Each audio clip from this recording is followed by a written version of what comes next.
Thomas Soto, 6h-9h sur Europe 1. Le débrief de la matinale, les temps forts de ce que vous avez entendu ce matin sur Europe 1. Toujours pas d'accord avec la Grèce. Pour François Fillon, on a perdu beaucoup trop de temps. Écoutez l'ancien Premier ministre, député de Paris. Il était l'invité de Jean-Pierre Elkabbach tout à l'heure à 8h20.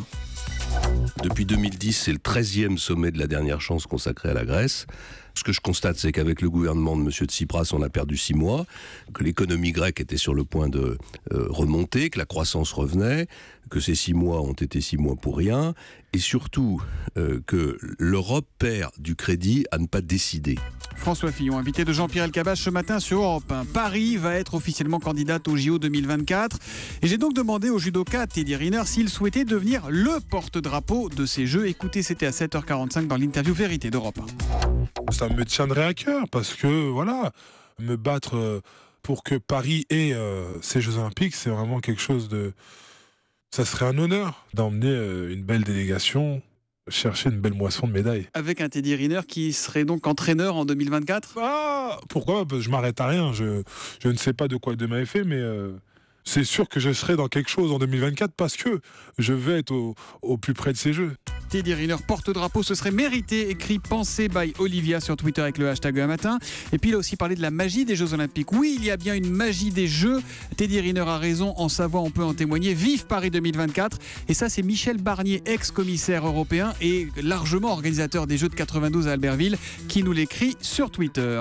Les immortels ne veulent pas de la réforme du collège ni de celle des programmes. Pour l'académicien Jean-Marie Roire, cette réforme met notre école en danger. Écoutez, c'était à 7h15 dans la question qui fâche. Qu'on commence par apprendre les fondamentaux, qu'on commence par apprendre l'orthographe. Comment voulez-vous faire des études transversales quand vous n'avez aucune connaissance de l'histoire ? On a su tout supprimer en histoire. Alors, moi je veux bien, on ne parle même plus de Napoléon. On a un gouvernement qui nie Napoléon au moment de Waterloo, ce qui est absolument grotesque. Alors, on nous parle maintenant de mettre des gens au Panthéon, c'est très bien, mais il faudrait quand même, si on veut revenir au roman national, ne pas oublier les grands fondamentaux. Jean-Marie Roire de l'Académie ce matin sur Europe 1. Et puis on vous en parlait à 8h, le fisc met le paquet vraiment pour traquer les fraudeurs avec de nouvelles méthodes d'enquête. Un sujet qui vous fait beaucoup réagir. On a notamment cette question de Francis sur europe1.fr. Francis qui nous demande quels sont les sites de vente entre particuliers surveillés par le fisc. Olivier Samin, est-ce que vous avez le tuyau ? Ce sont tous les sites de vente entre particuliers. Alors on pense au Bon Coin évidemment, mais aussi à eBay. Et pourquoi ces sites ? Parce que le fisc veut traquer les professionnels qui cherchent à écouler de la marchandise sans payer la TVA en se faisant passer pour des particuliers. Sachant que sur les sites entre particuliers, justement, il n'y a pas de TVA. Et parallèlement à ces sites, l'administration fiscale va surveiller de très près une autre source qui permettra de faire le tri entre les vrais particuliers et les faux particuliers, qui sont en fait des commerçants véreux.